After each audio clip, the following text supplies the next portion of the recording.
ಶ್ರೀಕೃಷ್ಣಾಯ ನಮಃ. ವಸುದೇವಸುತಂ ದೇವಂ ಕಂಸಚಾಣೂರಮರ್ದನಂ ದೇವಕೀ ಪರಮಾನಂದಂ ಕೃಷ್ಣಂ ವಂದೇ ಜಗದ್ಗುರುಂ. ಬ್ರಹ್ಮಸ್ಥಾನ ಸರೋಜ ಮಧ್ಯವಿಲಸಚ್ಚೀತಾಂಶು ಪೀಠಸ್ಥಿತಂ ಸ್ಫೂರ್ಜಸ್ಸೂರ್ಯರುಚಿಂ ವರಾಭಯಕರಂ ಕರ್ಪೂರಕುಂದೋಜ್ವಲಂ ಶ್ವೇತಸ್ರಗ್ವಸನಾನುಲೇಪನಯುತಂ ವಿದ್ಯುದ್ರುಚಾಕಾಂತಯ ಸಂಶ್ಲಿಷ್ಟಾರ್ಧತನುಂ ಪ್ರಸನ್ನವದನಂ ವಂದೇ ಗುರುಂ ಸಾದರಂ. ಶ್ರೀಗುರುಭ್ಯೋ ನಮಃ. ಲಂಬೋದರಂ ಪರಮಸುಂದರಮೇಕದಂತಂ ರಕ್ತಾಂಬರಂ ತ್ರಿನಯನಂ ಪರಮಂ ಪವಿತ್ರಂ ಉದ್ಯದ್ವಿವಾಕರಕರೋಜ್ವಲಕಾಯಕಾಂತಂ ವಿಘ್ನೇಶ್ವರಂ ಸಕಲವಿಘ್ನಹರಂ ನಮಾಮಿ. ತ್ವಾಂ ದೇವ ವಿಘ್ನದಲನೇತಿ ಚ ಸುಂದರೇತಿ ಭಕ್ತಿಪ್ರಿಯೇತಿ ಸುಖದೇತಿ ಫಲಪ್ರದೇತಿ ವಿದ್ಯಾಪ್ರದೇತ್ಯಗಹರೇತಿ ಚ ಯೇ ಸ್ತುವಂತಿ ತೇಭ್ಯೋ ಗಣೇಶವರದೋ ಭವನಿತ್ಯಮೇವ. ಶ್ರೀ ಮಹಾಗಣಪತಯೇ ನಮಃ. ಯಾ ಕುಂದೇಂದು ತುಷಾರಹಾರದವಳ ಯಾ ಶುಭ್ರವಸ್ತ್ರಾವೃತ ಯಾ ವೀಣಾ ವರದಂಡಮಂಡಿತಕರ ಯಾ ಶ್ವೇತಪದ್ಮಾಸನ ಯಾ ಬ್ರಹ್ಮಾಚ್ಯುತಶಂಕರ ಪ್ರಭೃತಿಭಿರ್ದೇವೈ ಸದಾ ವಂದಿತಾ ಸಾ ಮಾಂ ಪಾತು ಸರಸ್ವತೀ ಭಗವತಿ ನಿಶ್ಶೇಷಜಾಡ್ಯಾಪಃ. ಶ್ರೀ ಸರಸ್ವತ್ಯೈ ನಮಃ. ಜಯತಿ ಪರಾಶರಸೂನುಃ ಸತ್ಯವತಿ ಹೃದಯನಂದನೋ ವ್ಯಾಸಃ ಯಸ್ಯಾಸ್ಯ ಕಮಲಗಲಿತಂ ವಾङ्ಮಯಮೃತಂ ಜಗತ್ಪಿಬತಿ. ಶ್ರೀ ವ್ಯಾಸಾಯ ನಮಃ. ಪ್ರಿಯ ಬಾಂಧವರೇ, ನಮ್ಮ ಈ ಶ್ರೀ ಲಾಲಿಕೃಷ್ಣ ಚಾನಲ್ಗೆ ಸ್ವಾಗತ. ಇಂದಿನ ವಿಡಿಯೋದಲ್ಲಿ ನಾವು ಶ್ರೀಮದ್ ಮಾರ್ಕಂಡೇಯ ಮಹಾಪುರಾಣದ 2ನೆಯ ಅಧ್ಯಾಯವಾದ ಕಂಕಪಕ್ಷಿ ವಿದ್ಯುದ್ರೂಪ ರಾಕ್ಷಸರ ಯುದ್ಧ ಪ್ರಸ್ತಾವ, ಕಂಕನು ಹತನಾದ ಬಳಿಕ ಅವನ ಭ್ರಾತೃವಾದ ಕಂಧರನಿಂದ ರಾಕ್ಷಸನ ವಧೆ ಮತ್ತು ಕಂಧರನು ಪರಿಗ್ರಹಿಸಿದ ರಾಕ್ಷಸ ಪತ್ನಿಯಲ್ಲಿ ತಾರ್ಕ್ಷಿ ಎಂಬ ಕನ್ಯೆಯ ಉತ್ಪತ್ತಿ, ತಾರ್ಕ್ಷಿಯು ದ್ರೋಣ ಪತ್ನಿಯಾಗಿ 4 ಮಹಾನುಭಾವರನ್ನು ಪಕ್ಷಿರೂಪದ ಪುತ್ರರನ್ನಾಗಿ ಪಡೆದುದು ಎಂಬ ವಿಚಾರ ಮಾಡೋಣ. ಶ್ರೀಕೃಷ್ಣಾಯ ನಮಃ. ಅರಿಷ್ಟನೇಮಿಗೆ ಪಕ್ಷಿರಾಜನಾದ ಗರುಡನೆಂಬ ಪುತ್ರನಿದ್ದನು. ಆ ಗರುಡನಿಗೆ ಸಂಪಾತಿ ಎಂಬ ನಾಮಾಂಕನದಿಂದ ಪ್ರಸಿದ್ಧಿ ಹೊಂದಿದ ಮಗನಿದ್ದನು. ಆ ಸಂಪಾತಿಗೆ ಶೂರನೂ ವಾಯುದೇವನಂತಹ ವಿಕ್ರಮವುಳ್ಳವನೂ ಆದ ಸುಪಾರ್ಶ್ವ ಎಂಬ ಪುತ್ರನೂ, ಸುಪಾರ್ಶ್ವ ಎಂಬವನಿಗೆ ಕುಂತಿ ಎಂಬ ಪುತ್ರನೂ ಮತ್ತು ಕುಂತಿ ಎಂಬುವನಿಗೆ ಪ್ರಲೋಲುಪ ಎಂಬ ಪುತ್ರನೂ ಇದ್ದರು. ಈ ಮೇಲೆ ವರ್ಣಿಸಿದ ಪುತ್ರ ಸಂತತಿಯಲ್ಲಿ ಕಡೆಯವನಾದ ಪ್ರಲೋಲುಪ ಎಂಬುವನಿಗೆ ಕಂಕ, ಕಂಧರ ಎಂಬ ಈರ್ವರು ಪುತ್ರರು ಜನಿಸಿದರು. ಕಂಕ ಎಂಬುವನು ಒಂದು ಸಮಯ ಕೈಲಾಸಗಿರಿಯ ಶಿಖರದಲ್ಲಿ ಕುಬೇರನಿಗೆ ಸೇವಕನಾದ ತಾವರೆಯ ದಳದಂತೆ ಸುಂದರವಾದ ಕಣ್ಣುಗಳುಳ್ಳ ಮತ್ತು ವಿದ್ಯುದ್ರೂಪ ಎಂಬ ನಾಮಾಂಕಿತನಾದ ಒಬ್ಬ ರಾಕ್ಷಸನನ್ನು ಕಂಡನು. ಆ ವಿದ್ಯುದ್ರೂಪನು ಉಜ್ವಲವಾದ ಪುಷ್ಪಮಾಲೆಯನ್ನು, ನಿರ್ಮಲವಾದ ವಸ್ತ್ರವನ್ನು ಧರಿಸಿದವನು ಮತ್ತು ಸ್ವಚ್ಛ ಹಾಗೂ ಸುಂದರವಾದ ಶಿಲಾಪಟ್ಟದಲ್ಲಿ ಪ್ರಿಯೆಯೊಡನೆ ಕುಳಿತು ಮದ್ಯಪಾನ ಸುಖವನ್ನು ಅನುಭವಿಸುವವನೂ ಆಗಿದ್ದನು. ಕಂಕನು ರಾಕ್ಷಸನನ್ನು ಕಂಡ ಕೂಡಲೇ ಕೋಪೋದ್ರೇಕಗೊಂಡಿರುವ ಆ ರಾಕ್ಷಸನು ಹೀಗೆ ಹೇಳುತ್ತಾ ಕಂಕನನ್ನು ಗದರಿಸಿದನು. ಎಲೆ ವಿಹಗಾಧಮನೆ, ನೀನೇಕೆ ಇಲ್ಲಿಗೆ ಬಂದೆಯೋ? ಪ್ರಿಯೆಯೊಡನೆ ಏಕಾಂತ ಭೋಗದಲ್ಲಿದ್ದ ನನ್ನೆಡೆಗೆ ನೀನು ಬರಬಹುದೇ? ಏಕಾಂತದಲ್ಲಿ ಸ್ತ್ರೀ ಪುರುಷರು ಸೇರಿ ರತಿಸುಖವನ್ನು ಅನುಭವಿಸುವ ಪ್ರಸಂಗಕ್ಕೆ ಅಡ್ಡಿ ತರುವುದು ಪ್ರಾಜ್ಞರಿಗೆ ಧರ್ಮವಲ್ಲ. ಕಂಕನು ಹೀಗೆ ನುಡಿದನು. ಈ ಪರ್ವತವು ನಿನಗೆ ಹೇಗೋ ಹಾಗೆಯೇ ನನಗೂ ಸಾಮಾನ್ಯವಾದುದಲ್ಲವೇ? ನಿನಗೆ ಮತ್ತು ನನಗೆ ಮಾತ್ರವಲ್ಲದೆ ಸ್ವೇಚ್ಛೆಯಿಂದ ಬರುವ ಇತರ ಸಮಸ್ತ ಜಂತುಗಳಿಗೂ ಸಾಮಾನ್ಯವಾದುದು. ಹೀಗಿರಲು ನಿನಗೆ ಈ ಪರ್ವತದಲ್ಲಿ ಮಮತ್ವವು ಎಂತಹುದು? ಮಾರ್ಕಂಡೇಯ ಮುನಿಯು ಹೇಳುತ್ತಾರೆ, ವಿದ್ಯುದ್ರೂಪ ರಾಕ್ಷಸನು ಈ ರೀತಿಯಾಗಿ ನಿರ್ಭಯವಾಗಿ ಹೇಳುತ್ತಿದ್ದ ಕಂಕನನ್ನು ರಕ್ತ ಸುರಿದು ಅಸಹ್ಯಾಕಾರದಿಂದ ಪ್ರಜ್ಞೆ ತಪ್ಪಿ ಅತ್ತಿತ್ತ ಹೊರಳಾಡಿ ಒದ್ದಾಡುತ್ತಾ ಬೀಳುವ ಹಾಗೆ ಕತ್ತಿಯಿಂದ ಕತ್ತರಿಸಿ ಹಾಕಿದನು. ಸಹೋದರನಾದ ಕಂಕನು ಹತನಾದುದನ್ನು ಕೇಳಿ ಉಕ್ಕಿ ಬಂದ ಕೋಪವುಳ್ಳ ಕಂಧರನೆಂಬ ಪಕ್ಷಿರಾಜನು ಕೂಡಲೇ ಕಂಕವಧೆಗೆ ಪ್ರತೀಕಾರವಾಗಿ ವಿದ್ಯುದ್ರೂಪನನ್ನು ವಧಿಸಬೇಕೆಂದು ಮನಸ್ಸಿನಲ್ಲಿ ಸಂಕಲ್ಪಿಸಿದನು. ಕಂಕನು ಹತನಾಗಿ ಬಿದ್ದಿರುವಂತಹ ಗಿರಿಶಿಖರಕ್ಕೆ ಕಂದರ ಪಕ್ಷಿಯು ಹೋಗಿ ಅಲ್ಲಿ ತುಂಡು ತುಂಡಾಗಿ ಬಿದ್ದಿರುವ ತನ್ನ ಜ್ಯೇಷ್ಠ ಸಹೋದರನಾದ ಕಂಕನ ಸಂಸ್ಕಾರವನ್ನು ಮಾಡಿದನು.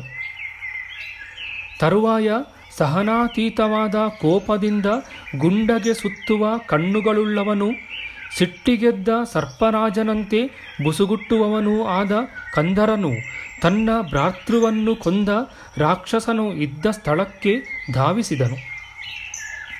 ರೆಕ್ಕೆಗಳಿಂದ ಹುಟ್ಟಿದ ಭಾರಿಯಾದ ಗಾಳಿಯಿಂದ ದೊಡ್ಡ ದೊಡ್ಡ ಬೆಟ್ಟಗಳನ್ನು ಅಲ್ಲಾಡಿಸುತ್ತಾ ತನ್ನ ವೇಗದಿಂದ ಅಡ್ಡಲಾಗಿದ್ದ ಮೋಡಗಳನ್ನು ದೂರ ತಳ್ಳುತ್ತಾ ರಕ್ತದಂತೆ ಕೆಂಪು ಕಣ್ಣುಗಳಿಂದ ಕೂಡಿದ ಕಂದರನು ಮುಂದೆ ಹೋದನು. ತನ್ನ ಶಕ್ತಿ ಸಾಮರ್ಥ್ಯಗಳಿಂದ ಶತ್ರುಗಳನ್ನು ಸದೆಬಡೆದ ಆ ಕಂದರನು ರೆಕ್ಕೆಗಳ ಹೊಡೆತದಿಂದ ಮುಂದೆ ಹೋಗುತ್ತಾ ಅನೇಕ ಬೆಟ್ಟಗಳನ್ನು ಲಂಘಿಸಿ ಮೊದಲಿನಂತೆ ಮದ್ಯಪಾನದಲ್ಲಿ ಆಸಕ್ತಿ ಹೊಂದಿದ ಬುದ್ಧಿಯುಳ್ಳ ಆ ವಿದ್ಯುದ್ರೂಪ ರಾಕ್ಷಸನನ್ನು ನೋಡಿದನು. ಆಗ ರಾಕ್ಷಸನು ತುಂಬ ಕೆಂಪೇರಿದ ಮುಖ ಕಣ್ಣುಗಳುಳ್ಳವನು, ಸುವರ್ಣಮಯ ಮಂಚವನ್ನು ಏರಿ ಕುಳಿತವನು, ಪುಷ್ಪಮಾಲೆಗಳಿಂದ ತುಂಬಿದ ಶಿಖೆಯುಳ್ಳವನು ಮತ್ತು ಹರಿಚಂದನ ಗಂಧಲೇಪನದಿಂದ ಸುಂದರನೂ ಆಗಿ ಕಂಗೊಳಿಸುತ್ತಿದ್ದನು. ಮತ್ತು ತಾಳೆ ಹೂಗಳ ದಳದ ಗರ್ಭದಂತೆ ಹೊಳೆಯುವ ಕರಾಳವಾದ ಹಲ್ಲುಗಳಿಂದ ಭಯಂಕರವಾದ ಮುಖವುಳ್ಳವನಾಗಿ ಕಾಣುತ್ತಿದ್ದನು.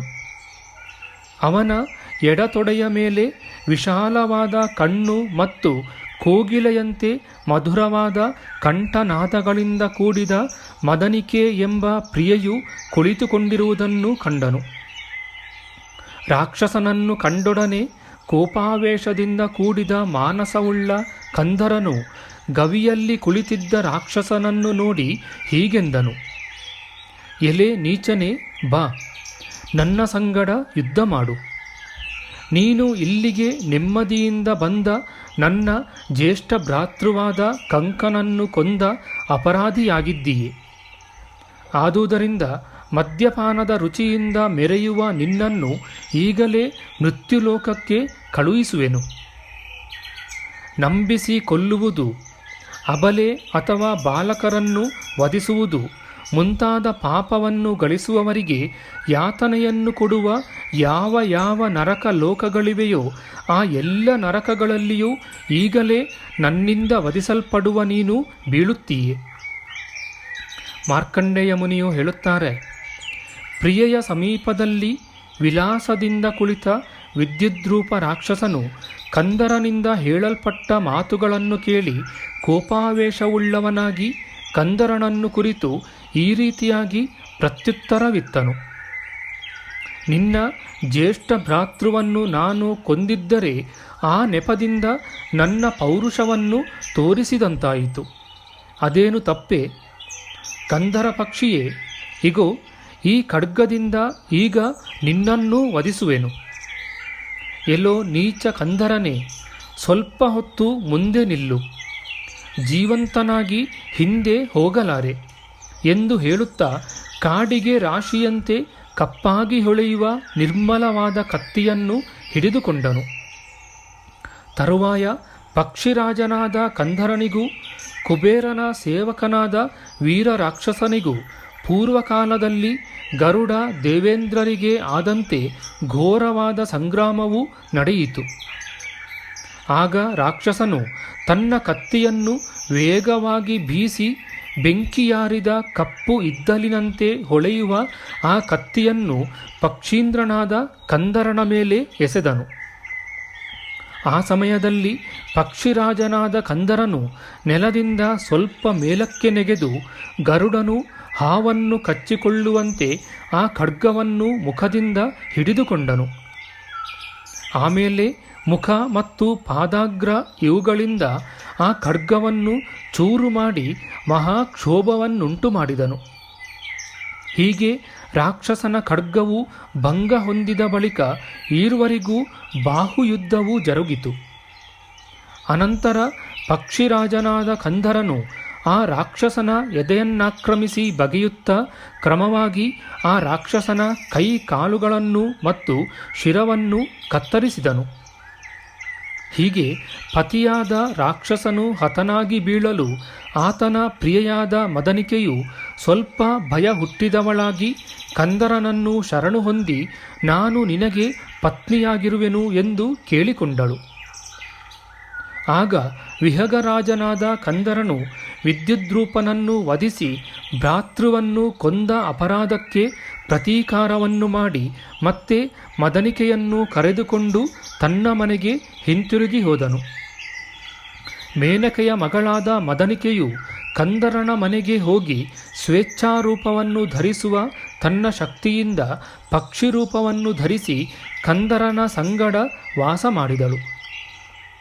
ದೂರ್ವಾಸ ಮುನಿಯ ಶಾಪಾಗ್ನಿ ಜ್ವಾಲೆಯಿಂದ ಬೆಂದು ಹೋದ ವಪುವೆಂಬ ಅಪ್ಸರೋತ್ತಮೆಯು ತಾರ್ಕ್ಷಿ ಎಂಬ ನಾಮಾಂಕಿತಳಾಗಿ ಕಂದರನಿಂದ ಮದನಿಕೆಗೆ ಮಗಳಾಗಿ ಜನಿಸಿದಳು.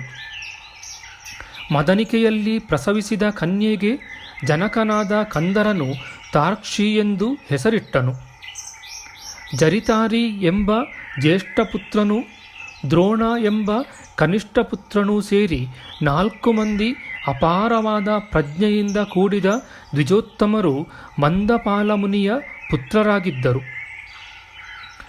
ವೇದಾಂಗಗಳಲ್ಲಿ ಪಾರಂಗತನೂ ಧರ್ಮಾತ್ಮನೂ ಆದ ಕನಿಷ್ಠನಾದ ದ್ರೋಣಮುನಿಯು ಕಂದರನ ಇಷ್ಟದಂತೆ ಮಂಗಳಕರಳಾದ ತಾರ್ಕ್ಷಿ ಎಂಬ ಕನ್ಯೆಯನ್ನು ಮದುವೆಯಾದನು. ತರುವಾಯ ಕೆಲವು ಕಾಲ ಕಳೆದು ಆ ತಾರ್ಕ್ಷಿಯು ಗರ್ಭವನ್ನು ಧರಿಸಿದಳು. ಆಕೆಯ ಜಠರದಲ್ಲಿ ಗರ್ಭವು 3.5 ತಿಂಗಳು ಬೆಳೆಯಲಾಗಿ ತಾರ್ಕ್ಷಿಯು ಕುರುಕ್ಷೇತ್ರಕ್ಕೆ ಹೋದಳು. ಆ ಸಮಯದಲ್ಲಿ ಕೌರವ ಪಾಂಡವರಿಗೆ ಭಯಂಕರವಾದ ಸಂಗ್ರಾಮವು ನಡೆಯುತ್ತಿರಲು ಆ ತಾರ್ಕ್ಷಿಯು ವಿಧಿಪ್ರೇರಿತವಾದ ಭಾವಿ ಕಾರ್ಯವು ತಪ್ಪದೆ ನಡೆಯಬೇಕಾಗಿರುವುದರಿಂದ ಒಂದು ರಥದ ಮಧ್ಯವನ್ನು ಹೊಕ್ಕು ಕುಳಿತುಕೊಂಡಳು. ರಥದ ಒಳಹೊಕ್ಕಿರುವ ತಾರ್ಕ್ಷಿಯು ದೇವದಾನವರ ಯುದ್ಧದಂತೆ ಬಲು ಭಯಂಕರವಾಗಿರುವ ಶರ, ಶಕ್ತಿ, ವೃಷ್ಟಿ ಮುಂತಾದ ವಿವಿಧ ಶಸ್ತ್ರಗಳನ್ನು ಪ್ರಯೋಗಿಸಿ ಎಲ್ಲ ವೀರರಾಜರು ಸ್ಪರ್ಧೆಯಿಂದ ಮಾಡುತ್ತಿದ್ದ ಯುದ್ಧವನ್ನು ನೋಡಿದಳು. ಆಗ ಶಲಭಗಳಿಂದ ಹೇಗೋ ಹಾಗೆ ಬಾಣಗಳಿಂದ ಆಕಾಶವನ್ನು ಮುಚ್ಚಿಹಾಕುವಂತಹ ವೀರರಾದ ಭಗದತ್ತ ಅರ್ಜುನರಿಗೆ ನಡೆದ ಭೀಕರ ಯುದ್ಧವನ್ನು ನೋಡಿದಳು. ಅರ್ಜುನನ ಗಾಂಡೀವ ಬಿಲ್ಲಿನಿಂದ ಪ್ರಯೋಗಿಸಲ್ಪಟ್ಟ ಬಲುವೇಗದಿಂದ ಸಮೀಪಕ್ಕೆ ಬಂದ ಮತ್ತು ಕೃಷ್ಣ ಸರ್ಪದಂತೆ ಕಪ್ಪಾದ ಒಂದು ಭಲ್ಲಾಯುಧವು ತಾರ್ಕ್ಷಿಗೆ ತಗುಲಿ ಅವಳ ಹೊಟ್ಟೆಯ ಚರ್ಮವನ್ನು ಕತ್ತರಿಸಿತು. ತಾರ್ಕ್ಷಿಯ ಹೊಟ್ಟೆಯು ಸೀಳಿ ಹೋಗಲು ಹೊಟ್ಟೆಯೊಳಗಿದ್ದ ಚಂದ್ರಬಿಂಬದಂತೆ ಬೆಳ್ಳಗೆ ಕಾಣುವ 4 ಮೊಟ್ಟೆಗಳು ಆಯುಷ್ಯದ ಶೇಷವಿರುವುದರಿಂದ ಹತ್ತಿಯ ರಾಶಿಯ ಮೇಲೆ ಬಿದ್ದಂತೆ ಏನೂ ಅಪಾಯವಿಲ್ಲದೆ ಕೆಳಗೆ ಬಿದ್ದವು. ಮೊಟ್ಟೆಗಳು ನೆಲಕ್ಕೆ ಬೀಳುವ ಹೊತ್ತಿಗೆ ಸರಿಯಾಗಿ ಸುಪ್ರತೀಕವೆಂಬ ಭಗದತ್ತನ ಶ್ರೇಷ್ಠವಾದ ಆನೆಯ ಮೇಲಿನಿಂದ ಬಾಣದ ಏಟಿನಿಂದ ಕತ್ತರಿಸಿ ಹೋದ ಕಟ್ಟುಳ್ಳ ದೊಡ್ಡದಾದ ಒಂದು ಗಂಟೆಯು ಕೆಳಗೆ ಬಿತ್ತು. ಆ ಗಂಟೆಯು ಮಾಂಸರಾಶಿಯ ಮೇಲೆ ಬಿದ್ದಿದ್ದ ಆ ಮೊಟ್ಟೆಗಳು ಇರುವ ಅವಕಾಶವನ್ನು ಮುಚ್ಚುವಂತೆ ಸುತ್ತಲೂ ಸಮವಾಗಿ ಬಿದ್ದು ನೆಲವನ್ನು ಭೇದಿಸುತ್ತಾ ಸ್ವಲ್ಪ ಒಳಗೆ ವ್ಯಾಪಿಸಿ ಹೂತುಕೊಂಡಿತು. ಮಹಾವೀರನಾದ ಭಗದತ್ತರಾಜನು ಹತನಾದ ಬಳಿಕ ಕೌರವ ಪಾಂಡವ ಸೈನ್ಯಗಳಿಗೆ ಮತ್ತೂ ಎಷ್ಟೋ ಹೆಚ್ಚು ದಿನಗಳವರೆಗೆ ಯುದ್ಧವು ನಡೆಯಿತು. ಯುದ್ಧವು ಸಮಾಪ್ತಿಗೊಂಡು ಧರ್ಮಪುತ್ರನಾದ ಯುಧಿಷ್ಠಿರನು ಮಹಾತ್ಮರಾದ ಭೀಷ್ಮಾಚಾರ್ಯರಿಂದ ಅಶೇಷ ಧರ್ಮಗಳ ಉಪದೇಶವನ್ನು ಕೇಳಲು ಶಂತನು ಪುತ್ರರಾದ ಭೀಷ್ಮಾಚಾರ್ಯರ ಬಳಿಗೆ ಹೋದನು. ದ್ವಿಜವರ್ಯನಾದ ಜೈಮಿನಿಯೇ, ಯಾವ ಸ್ಥಳದಲ್ಲಿ ಪಕ್ಷಿಯ 4 ಮೊಟ್ಟೆಗಳು ಗಂಟೆಯೊಳಗೆ ಸೇರಿಕೊಂಡಿದ್ದವೋ ಆ ಸ್ಥಳಕ್ಕೆ ಆಕಸ್ಮಿಕವಾಗಿ ಶಮೀಕ ಎಂಬ ಮಹಾತಪಸ್ವಿಯು ಬಂದನು. ಸರ್ವೋತ್ತಮವಾದ ಜ್ಞಾನ ಸಂಪತ್ತಿಯಿದ್ದರೂ ಬಾಲ್ಯಾವಸ್ಥೆಯ ನಿಮಿತ್ತದಿಂದ ಸ್ಫುಟವಾಗಿ ಮಾತನಾಡುವ ಶಕ್ತಿಯಿಲ್ಲದೆ ಕೂಗುತ್ತಿದ್ದ ಪಕ್ಷಿ ಶಿಶುಗಳ ಚೀಚೀಕೂಚಿ ಶಬ್ದವನ್ನು ಅಲ್ಲಿಗೆ ಬಂದ ಶಮೀಕ ಮುನಿಯು ಕೇಳಿದನು. ಅನಂತರ ವಿಸ್ಮಯಗೊಂಡ ಶಮೀಕ ಮುನಿಯು ತನ್ನ ಶಿಷ್ಯ ಜನರ ಸಮೇತವಾಗಿ ಆ ಘಂಟೆಯನ್ನು ಕಿತ್ತು ಮೇಲಕ್ಕೆ ತೆಗೆದು ಮಾತಾಪಿತೃಗಳಿಂದ ವಿಯೋಗ ಹೊಂದಿದ ಮತ್ತು ರೆಕ್ಕೆಗಳು ಹುಟ್ಟದಿರುವ ಪಕ್ಷಿ ಶಿಶುಗಳನ್ನು ನೋಡಿದನು. ಹಾಗೆ ಆ ಸ್ಥಳದಲ್ಲಿ ನೆಲದಲ್ಲಿ ಬಿದ್ದಿದ್ದ ಪಕ್ಷಿ ಶಿಶುಗಳನ್ನು ನೋಡಿ ವಿಸ್ಮಯಾವೇಶ ಹೊಂದಿದ ಪೂಜ್ಯನಾದ ಶಮೀಕ ಮುನಿಯು ತನ್ನನ್ನು ಹಿಂಬಾಲಿಸಿ ಬಂದ ದ್ವಿಜರನ್ನು ಕುರಿತು ಇಂತೆಂದನು. ದೇವತೆಗಳಿಂದ ಪೀಡಿಸಲ್ಪಟ್ಟ ದಾನವ ಸೈನ್ಯವು ಭಯದಿಂದ ಓಡಿ ಹೋಗುತ್ತಿದ್ದುದನ್ನು ಕಂಡು ದ್ವಿಜೋತ್ತಮನೂ ಸರ್ವಜ್ಞನೂ ಆದ ಶುಕ್ರಾಚಾರ್ಯರು ಸಾಕ್ಷಾತ್ತಾಗಿ ದಾನವರಿಗೆ ಮಾಡಿದ ಉಪದೇಶವಾಣಿಯು ನಿಜವಾದುದು.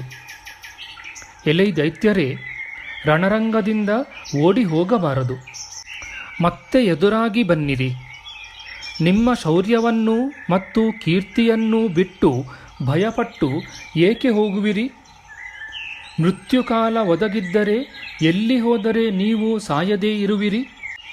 ರಣರಂಗದಿಂದ ಓಡಿದವನಿಗೂ ಅಲ್ಲಿಯೇ ನಿಂತು ಯುದ್ಧ ಮಾಡಿದವನಿಗೂ ಬ್ರಹ್ಮನು ಹಿಂದೆಯೇ ಕೊಟ್ಟಿದ್ದ ಆಯುಷ್ಯವು ಪೂರ್ತಿಯಾಗುವವರೆಗೂ ಬದುಕು ಇದ್ದೇ ಇರುವುದು. ಯಾರಿಗೂ ತನ್ನ ಮನಬಂದಷ್ಟು ಜೀವಿಸಲು ಸಾಧ್ಯವಿಲ್ಲ.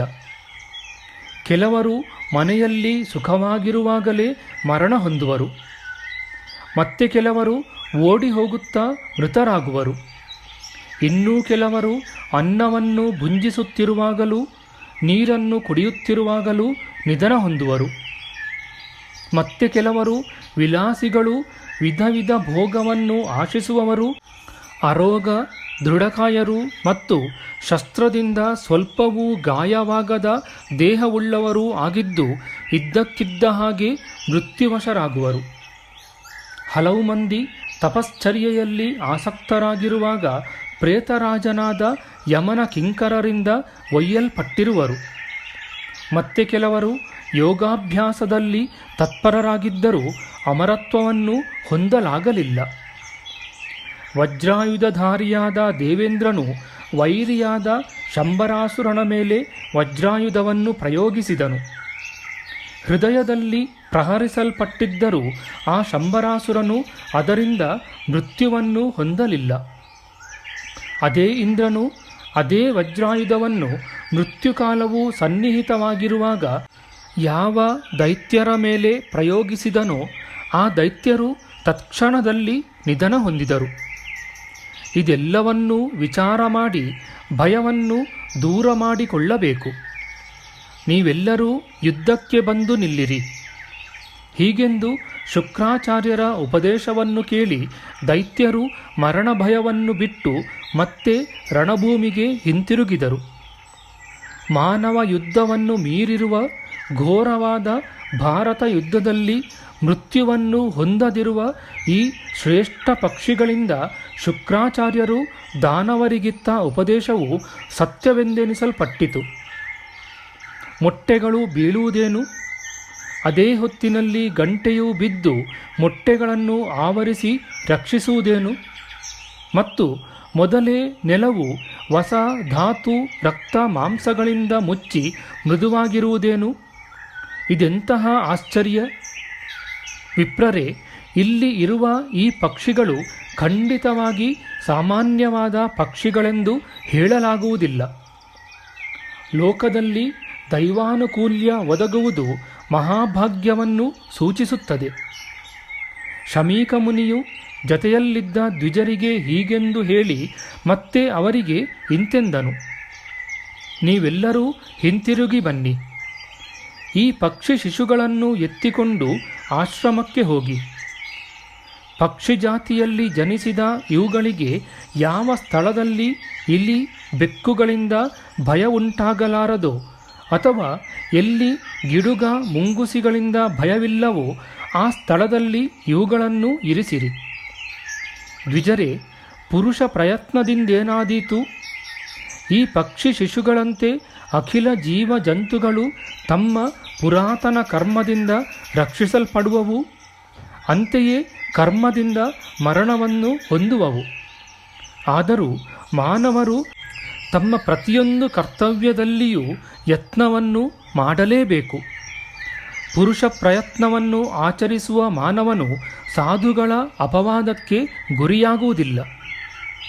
ಅನಂತರ ಮುನಿವರ್ಯನಾದ ಶಮೀಕನಿಂದ ನಿಯೋಜಿಸಲ್ಪಟ್ಟ ಇತರ ಮುನಿಕುಮಾರರು ಆ ಪಕ್ಷಿಗಳನ್ನು ಎತ್ತಿಕೊಂಡು ಮರಗಳ ರೆಂಬೆಗಳ ಮೇಲೆ ಗೂಡು ಕಟ್ಟಿರುವ ದುಂಬಿಗಳ ಗುಂಪಿನಿಂದಲೂ ಅನೇಕ ತಪಸ್ವಿಗಳ ವಾಸದಿಂದಲೂ ರಮ್ಯವಾದ ತಮ್ಮ ಆಶ್ರಮಕ್ಕೆ ಹೋದರು. ಆ ಶಮೀಕ ಮುನಿಯು ತನ್ನ ಮನಸ್ಸಿಗೆ ಒಪ್ಪಿದ ಕಾಡಿನಲ್ಲಿ ಬೆಳೆದ ಗೆಡ್ಡೆ, ಗೆಣಸು, ಪತ್ರ, ಪುಷ್ಪ, ಫಲ, ದರ್ಭ ಮುಂತಾದವುಗಳಿಂದ ಬ್ರಹ್ಮ, ವಿಷ್ಣು, ರುದ್ರ, ಇಂದ್ರ, ಅಗ್ನಿ, ಯಮ ಮುಂತಾದ ದೇವತೆಗಳನ್ನು ಆರಾಧಿಸಿದನು.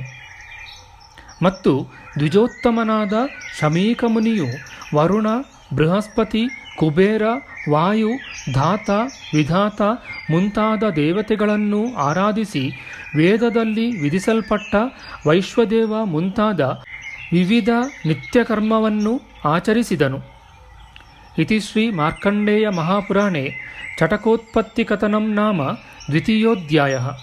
ನಮ್ಮ ಮುಂದಿನ ವಿಡಿಯೋದಲ್ಲಿ ನಾವು ಶ್ರೀಮದ್ ಮಾರ್ಕಂಡೇಯ ಮಹಾಪುರಾಣದ 3ನೆಯ ಅಧ್ಯಾಯವಾದ ಮಹಾನುಭಾವರಾದ ಪಿಂಗಾಕ್ಷ ಮುಂತಾದವರಿಗೆ ಪಕ್ಷಿ ಜನ್ಮವನ್ನು ಕೊಟ್ಟ ಶಾಪವು ಸಂಭವಿಸಲು ಕಾರಣ ಮತ್ತು ಆ ಪಕ್ಷೀಂದ್ರರು ವಿಂಧ್ಯಗಿರಿಗೆ ಹೋದುದು ಎಂಬ ವಿಚಾರ ಮಾಡೋಣ. ಆಧ್ಯಾತ್ಮಿಕ ಚರ್ಚೆ ಮತ್ತು ವಿಚಾರ ವಿನಿಮಯಕ್ಕಾಗಿ ಶುರು ಮಾಡಿದ ಈ ಚಾನಲ್ನಲ್ಲಿ ನಾವು ಅಪ್ಲೋಡ್ ಮಾಡುವ ಎಲ್ಲ ವಿಡಿಯೋಗಳನ್ನು ಸಂಪೂರ್ಣವಾಗಿ ನೋಡಿ ನಿಮ್ಮ ಸಲಹೆಗಳನ್ನು ಕಮೆಂಟ್ ಬಾಕ್ಸ್ನಲ್ಲಿ ಬರೆಯಿರಿ. ದಯವಿಟ್ಟು ಈ ಚಾನಲ್ಗೆ ಸಬ್ಸ್ಕ್ರೈಬ್ ಮಾಡಿ ಹಾಗೂ ಬೆಲ್ ಬಟನನ್ನು ಒತ್ತಿ ನಾವು ಹಾಕುವ ಎಲ್ಲ ವಿಡಿಯೋಗಳನ್ನು ನೋಡಿ ಪ್ರೋತ್ಸಾಹಿಸಿ. ಕೃಷ್ಣಂ ನಾರಾಯಣಂ ವಂದೇ ಕೃಷ್ಣಂ ವಂದೇ ವ್ರಜಪ್ರಿಯಂ ಕೃಷ್ಣಂ ದ್ವೈಪಾಯನಂ ವಂದೇ ಕೃಷ್ಣಂ ವಂದೇ ಪೃಥಾಸುತಂ. ಶ್ರೀಕೃಷ್ಣಾಯ ನಮಃ.